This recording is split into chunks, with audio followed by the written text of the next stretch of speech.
Jayson Tatum, Jimmy Butler, the two best players remaining in the Eastern Conference. But, Joy, the question is this. Who do you trust more?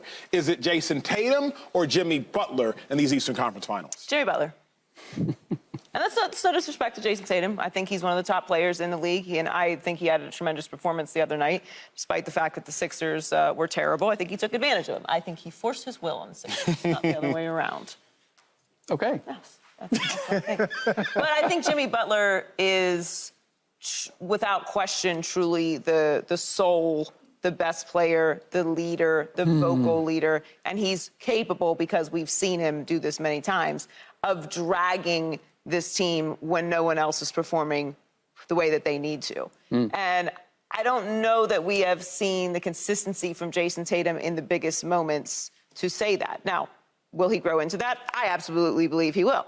I think he's going to bloom into that unquestioned superstar.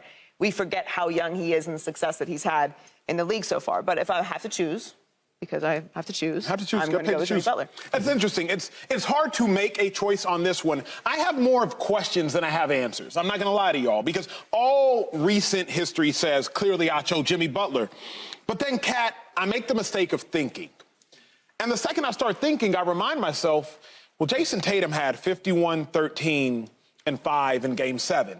I start thinking back to last year against my Bucks, Giannis Antetokounmpo. It was Game 6 that Jayson Tatum had 46 and 9. I get to thinking about the first round last year versus the Brooklyn Nets, Kevin Durant, Kyrie Irving, Brooklyn Nets. It was Game 3 that we thought the Nets might turn around and take. They were already down 2-0. Jayson Tatum said, nah, I need that Game 2. He had 39, 4, and 4. I get to thinking back to 2021, first round against the Nets, a series in which they lost.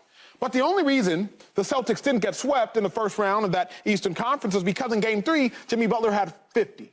Then in Game 4, Jimmy Butler had 40. Then in Game 5, Jimmy Butler had 32. No, excuse me, Jayson Tatum had 50. Then Jayson Tatum had 40. Then Jayson Tatum had 32. I wonder if Jayson Tatum's expectations are just so much higher that when he performs at a freakazoid level, 51, 13, and 5 he just gave us, we won't marvel at it in the same way that we marvel over Jimmy Butler's performances. So I'll ask you the question, the legitimate question, as I've now just asked you several. Who do you trust more, Jimmy Butler or Jayson Tatum? Well, I mean, listen, all those stats were amazing, but you think about it right here, I'm trusting Jimmy Butler for a few different facts, right? But Jimmy Butler is with Pat Riley and Eric Spoelstra. I think Eric Spoelstra's next. Ty Lue, to me, is one of the best two coaches in the league. And then you have Pat Riley, you know, the evil genius behind closed doors. Like, I just believe the way Miami plays and how hard they play, that's Jimmy Butler's character. If Jayson Tatum has a relapse, it's hard for the Celtics to come back on a team like that than they did on the Philadelphia 76ers. Because Miami, if you have that type of game, those 1 for 14, 1 for 10, taking your time, Jimmy and the rest of those guys are going to smell blood, and they are attacking, and they're going to try their best to keep you down. It won't be, they're not just going to, hey, listen, we're going to let you guys come back. It's going to be a fight. So in that being a fight, it's hard for a player to get their rhythm down, because all of those guys on Miami, they play hard. And their character is from the front office of Pat Riley all the way down. Right? So the last guy is going to play hard. Udonis Haslam's coming on the court, and he might rumble somebody. I love the way Miami is, and that's why I trust Jimmy more than I do Jayson, because, like Joyce, I love Jayson Tatum. I just seen too many games where it's like, what did you call it? It's like a certain confidence. It's you said it about, Brian, we were talking about it earlier. Anyway, it's a certain amount of confidence that you have, like you doubt yourself in the game. And when I don't see Jimmy doing that.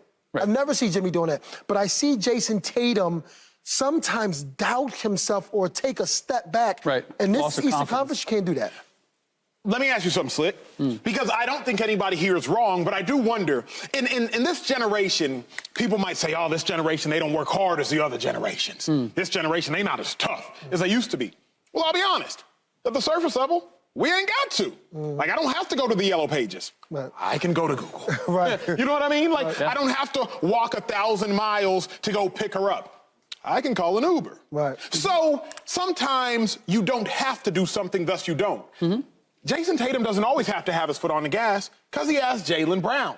Meanwhile, if Jimmy Butler does not have his foot on the gas at all hours, the Heat will likely get embarrassed. So is it that Jayson Tatum can't, or is it that he has the luxury of not having to? Slick, I'll ask you the question to not be unfair to you. Who do you trust more? But also, I just gave you that thought to ponder. I trust, it's a fair point, but I would still say that I trust Jimmy Butler more.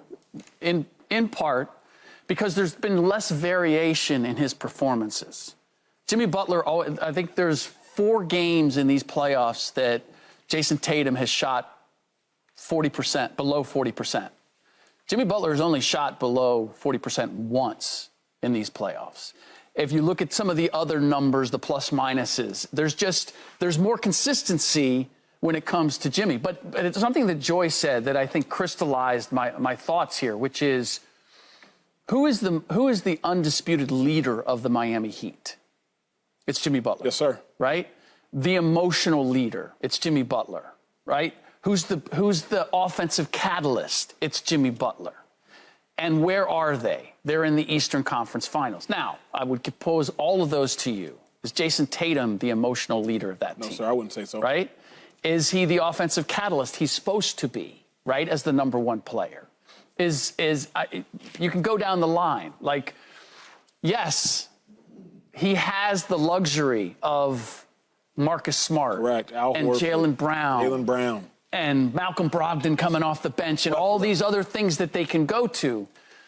And if they had always won whenever Jayson Tatum was off and they leaned on these other pieces, then I would say, okay, then he's just making the educated, a little bit like what LeBron James is doing.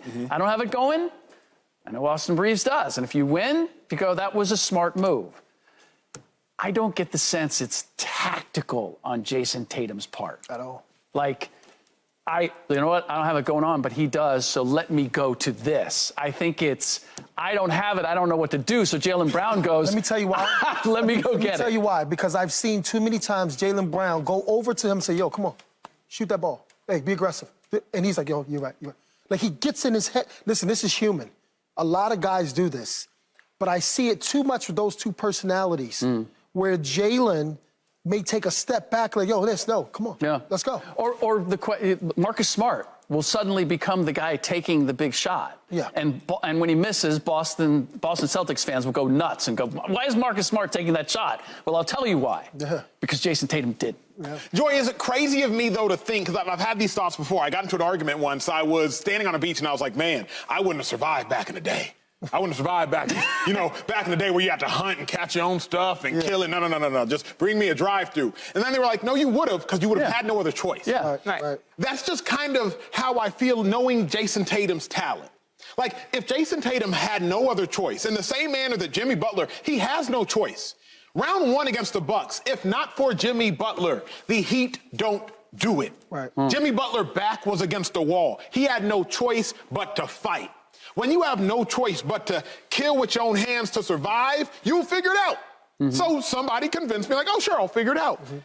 Am I crazy to think that Jayson Tatum has this luxury? He's playing with Marcus Smart, Defensive Player of the Year. He's playing with Al Horford, who's, I think, a 13 or 14-year vet who's played at an incredibly high level for a long time. He's playing with Jaylen Brown, who's an all-NBA caliber talent.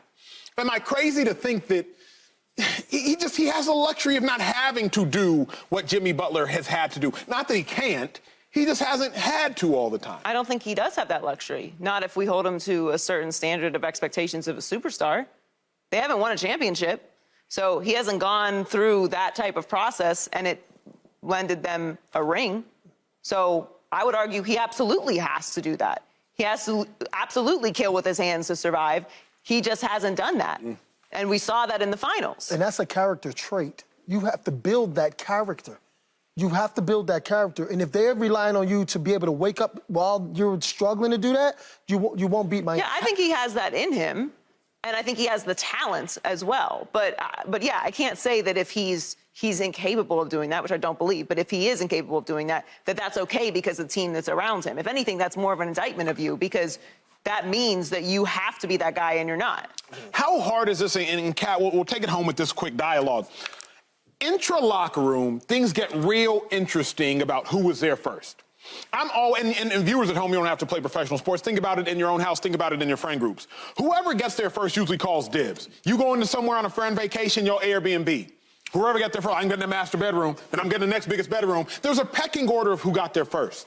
When I think about the Celtics, I believe Marcus Smart got there first. Again, y'all correct me if I'm wrong. Then I believe Jaylen Brown got there. Then I think Jayson Tatum got there. I think Tatum's in year 6, Brown's in year 7. I think Smart year 8. I know Smart's the oldest of the 3.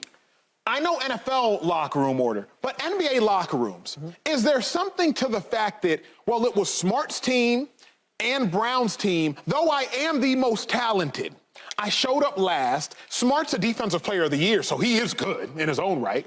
Brown is a second-team All-NBA player, so he is good. Is there not something to the hierarchy of, yo, it was your team. I know you were in Houston with the Rockets, you in Francis, I know you were in the Clippers. Speak to that, because I think sometimes people at home forget there is a hierarchy at times of whose team it is, regardless of who's better. Joyce talked about it, LeBron James, Dwayne Wade. There's a hierarchy at times. It is a hierarchy, but, I mean, listen, with LeBron going to Miami, like Rick was rudely trying to, no, I'm just kidding. No, Rick said about that, you know, LeBron having the brain fart in 2011.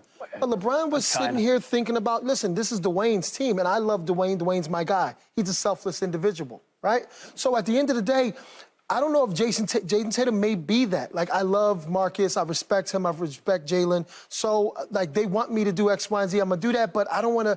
Steve and I used to go through that. I would get 15 in the first quarter. Yep. Steve Francis and I would go through that. I would get 15 in the first quarter, and then I would feel, because he would be struggling, like, come on, just go. And it'd be vice versa. We would do those things, opposed to being like a Kobe Bryant. It's like, I'm killing, follow my lead. That's how it's going to go. Jaylen Brown, to me, feels more like that, but Jayson Tatum, I think, is more talented. Jimmy Butler is that for a fact. And he's on a team with a coach and a GM president who has been like that for the past 40 years. But don't you sometimes need the not as good player? Joy, you can speak to this. Sorry, I know we got to get to break. Don't you sometimes need the secondary player to say, hey, you can take over? Because I do know those respectful individuals, and I try to pride myself as being one who's like, look, if I got here last, it don't matter if I'm more talented or not. I will defer to your authority because you were here first. D. Wade and LeBron. LeBron was clearly better at the time, but LeBron was still like, hey, D. Wade, like, it's yeah, but there's a way to win. And the best guy has to be the best guy in the biggest moments. Everyone will contribute. Role players will step up. Coaches will make the right adjustments. The culture will be set up properly. You'll have the team that you need to win. But at the end of the day, we talk about stars and put this at the stars' feet because the stars have to take advantage of the moment. Didn't D. Wade say to LeBron, issue? Yeah, after the first fact. year. And after they failed by losing in the finals. So why you remind me of that then?